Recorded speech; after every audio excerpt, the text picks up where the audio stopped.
আমরা মুহূর্তের দেখায় মানুষকে বিচার করি এবং আমাদের এই প্রথম দেখায় কারোর সম্পর্কে যে ধারণা আমরা করি তা খুবই গুরুত্বপূর্ণ, কিন্তু একই সঙ্গে এটি আবার বিভ্রান্তিকরও বটে। কাজে প্রথম দেখায় প্রেম বলে যে ব্যাপারটা, সেটা আসলেই কি সত্যিকারের প্রেম? আপনি যদি আপনার জীবনসঙ্গীর খোঁজে থাকেন, তাহলে যে বিষয়গুলো আপনার মনে রাখা উচিত।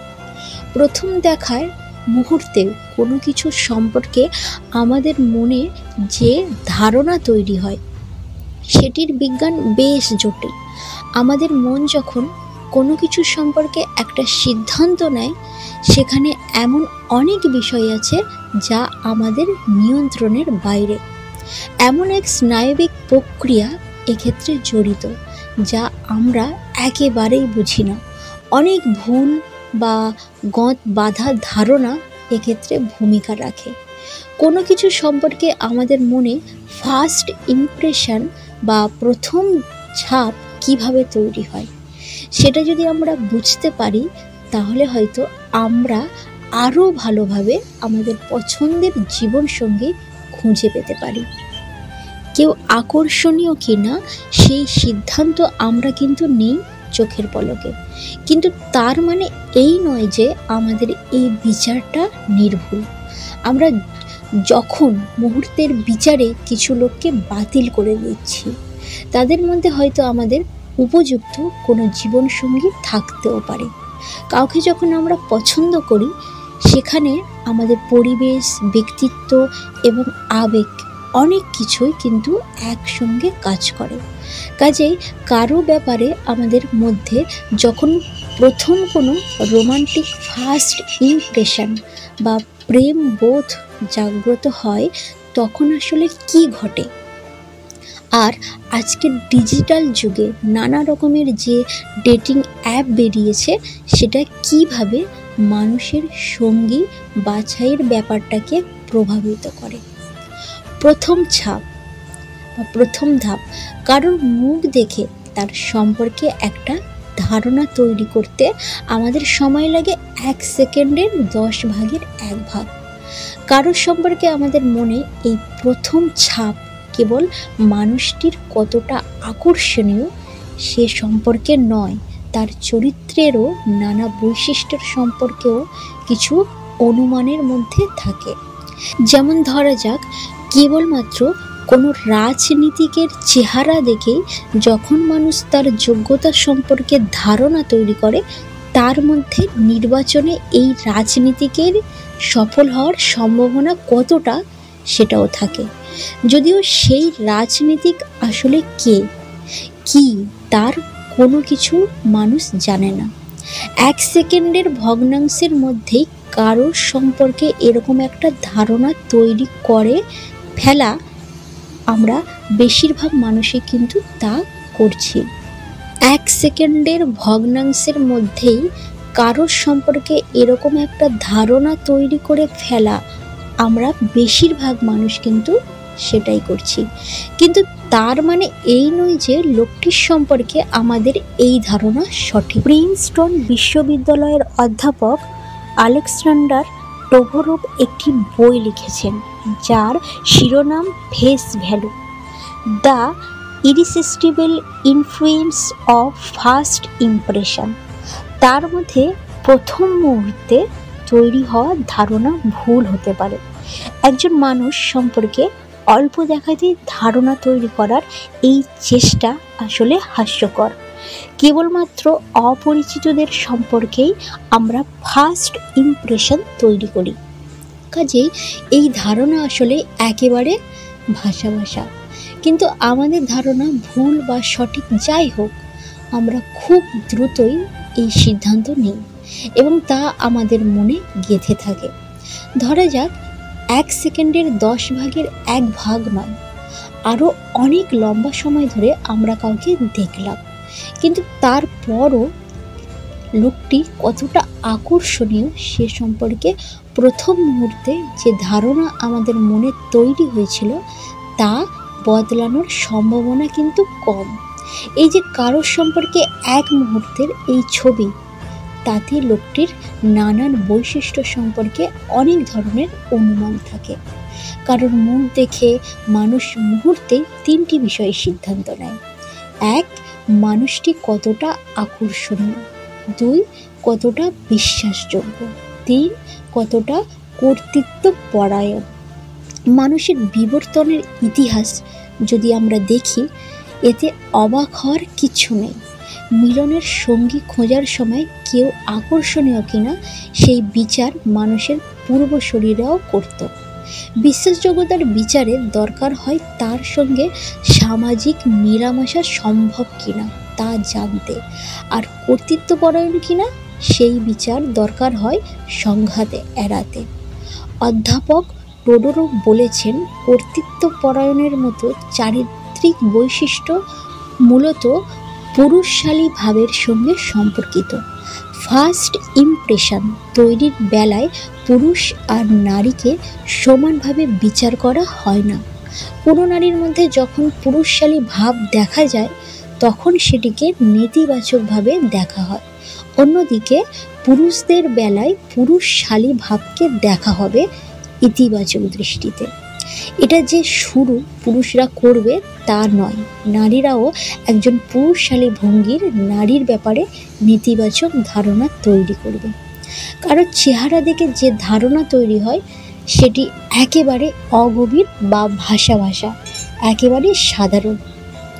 এই ধারণা ভুলও হতে পারে। একটা ডেটিং অ্যাপের কথাই ধরা যাক। সেখানে যখন আমরা কারোর ছবি দেখছি, তখন আমাদের বিবেচনায় নিতে হবে ছবিটি কিভাবে তোলা হয়েছে সে বিষয়টি।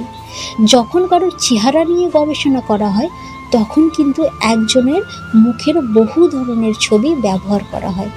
তারপর সেগুলোকে মিলিয়ে একটা গড়পড়তা ছবি তৈরি করা হয়, যেটা হয়তো দেখতে অনেকটা পাসপোর্টে ব্যবহৃত ছবির মতো। কিন্তু ডেটিং অ্যাপে কারোর প্রোফাইলে গিয়ে এমন ছবি আপনি মোটেও দেখতে পাবেন না। মানুষের ছবির কম্পোজিশন কিন্তু খুবই গুরুত্বপূর্ণ। যেমন ধরা যাক, নিচু অ্যাঙ্গেল থেকে তোলা ফ্রন্টেড দেখে মনে হবে লোকটি খুবই কর্তৃত্বপরায়ণ। পুরুষদের বেলায় এমন ছবি ইতিবাচক মনোভাব তৈরি করবে, তবে নারীর বেলায় ধারণাটি হবে নেতিবাচক। আবার উঁচু অ্যাঙ্গেল থেকে তোলার ছবির বেলায় ঠিক উল্টো ব্যাপার ঘটবে।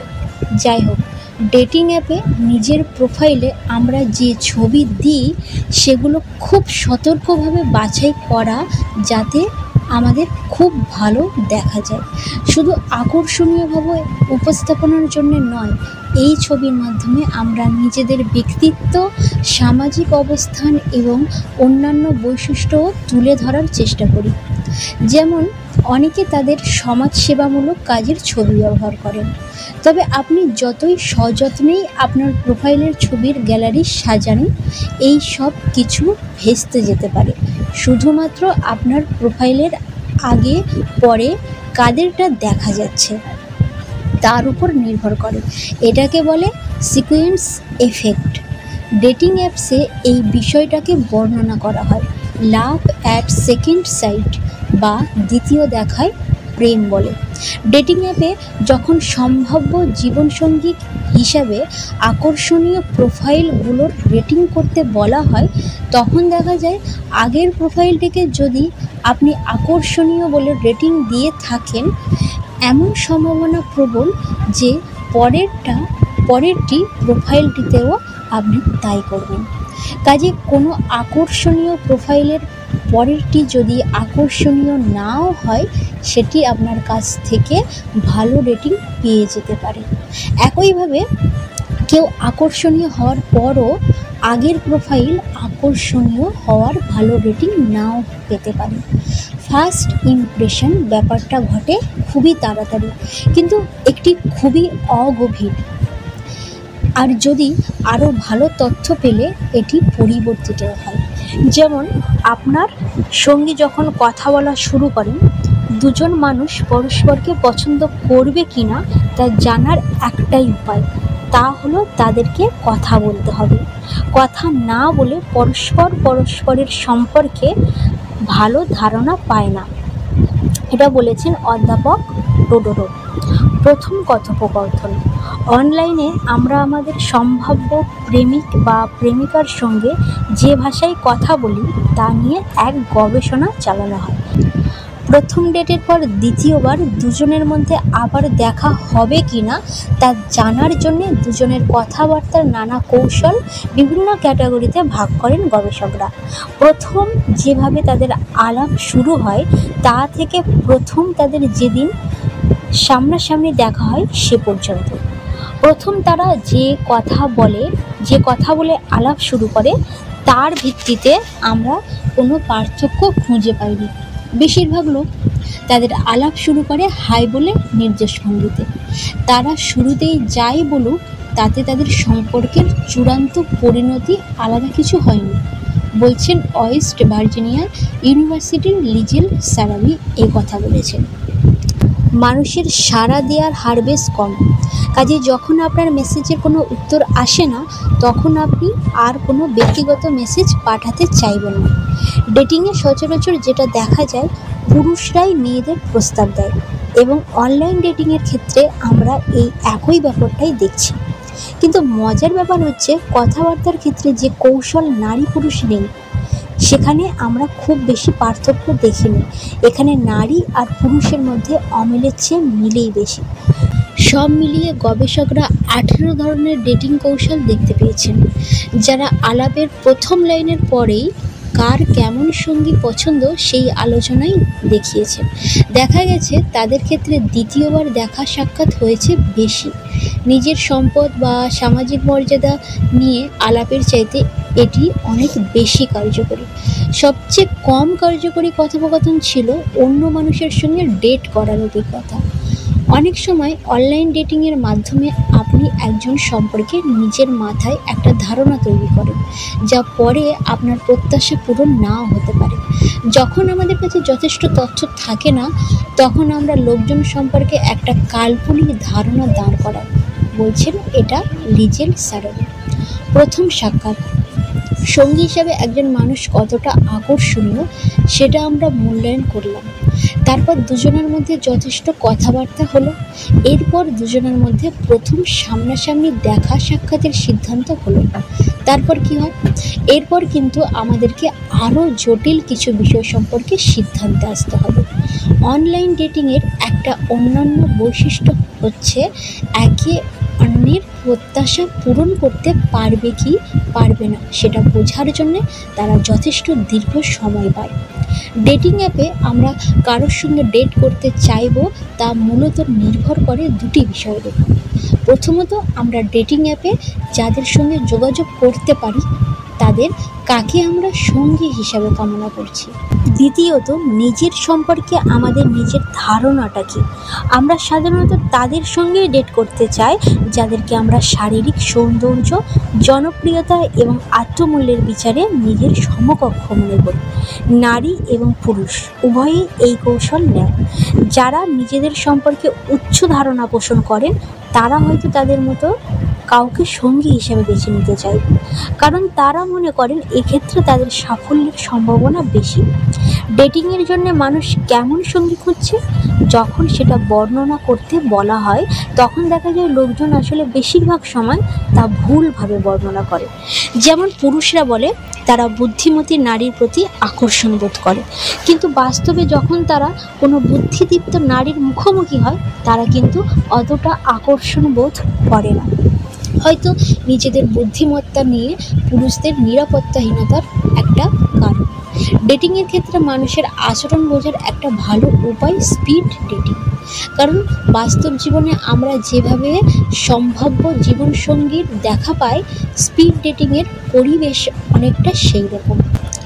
লস অ্যাঞ্জেলেসের ইউনিভার্সিটি অফ ক্যালিফোর্নিয়ার কারেন উ বলেন, হয়তো কোনো পানশালায় হঠাৎ কারোর সঙ্গে আপনার দেখা হলো। নতুন কারোর সঙ্গে সাক্ষাতের জন্যে আপনি সাধারণত 1 ঘন্টা সময় তো আর পান না। স্পিড ডেটিংয়ের বেলায় যখন কেউ একজনের সঙ্গে সাক্ষাতের পর বেশ খুশি বোধ করতে থাকেন, তখন তিনি কিন্তু পরের জনকে সম্ভাব্য সঙ্গী হিসাবে বিবেচনা করবেন। এমন সম্ভাবনা কমে যায়। এটাকে বলা হয় কনস্ট্রাক্ট ইফেক্ট, অর্থাৎ আমাদের মানসিকভাবে যে অবস্থায় আছি তার উল্টো প্রতিক্রিয়া দেখাতে থাকে। এর কন্ট্রাস্ট এফেক্ট পুরুষের মধ্যেই বেশি দেখা যায়, তবে এটা সবসময় আগের জনের প্রতি আগ্রহ দিয়ে ব্যাখ্যা করা যাবে না। স্পিড ডেটিংয়ের ওই সন্ধ্যার শুরুতে একটা ইতিবাচক মুডে থাকলে তার প্রতিক্রিয়াও হবে একই রকম, অর্থাৎ একজনের সার্বিক মানসিক অবস্থারও একটা প্রভাব পড়ে কারোর প্রতি আমরা আগ্রহী হব কি হব না তার উপর। আমরা সম্ভাব্য ডেটিং সঙ্গীর কোন ধরনের চারিত্রিক বৈশিষ্ট্যের উপর গুরুত্ব দেব সেটা নির্ভর করে আমরা কোন সংস্কৃতির মানুষ তার উপর। কারেন উ বলেন, পশ্চিম দেশগুলোতে মানুষ নার্সিসিস্ট বা আত্মপ্রেমী মানুষের দিকে বেশি আকৃষ্ট হয়, কারণ তারা বহির্মুখী এবং আত্মবিশ্বাসী সঙ্গী খোঁজে। কারেন উ বলেন, এর বিপরীতে এশিয়ান আমেরিকান সংস্কৃতিতে সহৃদয়তা বেশি গুরুত্ব পায়, তবে শারীরিকভাবে কে কতটা আকর্ষণীয় শেষ বিচারে নারী পুরুষ উভয় ক্ষেত্রে সঙ্গী নির্বাচনের ক্ষেত্রে সেটাই সবচেয়ে বেশি গুরুত্বপূর্ণ বিষয়। দুজন নারী পুরুষ তারা দুজনের পরস্পরের প্রতি সমানভাবে আকৃষ্ট, তারা যে পরস্পরকে খুঁজে পাচ্ছে এটা একটা অলৌকিক ঘটনা বলে মনে হতে পারে, কারণ এত রকমের জিনিস এই দুজনের পরস্পরকে পছন্দ করার পেছনে কাজ করছে। প্রথম সাক্ষাতের আগে তাদের মধ্যে যে কথা হয়েছে, তাদের সেই সময়ের মুড, তাদের সাংস্কৃতিক পটভূমি, যে অ্যাঙ্গেলে তারা পরস্পরের দিকে তাকিয়েছে, নিজের সম্পর্কে তাদের ধারণা, এই সব কিছু এখানে ভূমিকা রেখেছে। তো ভিডিওর কথাগুলো কেমন লাগলো? যদি ভালো লেগে থাকে তো প্লিজ লাইক করবেন, কমেন্ট করবেন আর বন্ধুদের সঙ্গে শেয়ার করতে পারেন। এখনও পর্যন্ত যদি আমার চ্যানেল সাবস্ক্রাইব না করে থাকেন প্লিজ চ্যানেলটিকে সাবস্ক্রাইব করে দেবেন। অনেক অনেক ভালো থাকবেন, সুস্থ থাকবেন। ধন্যবাদ।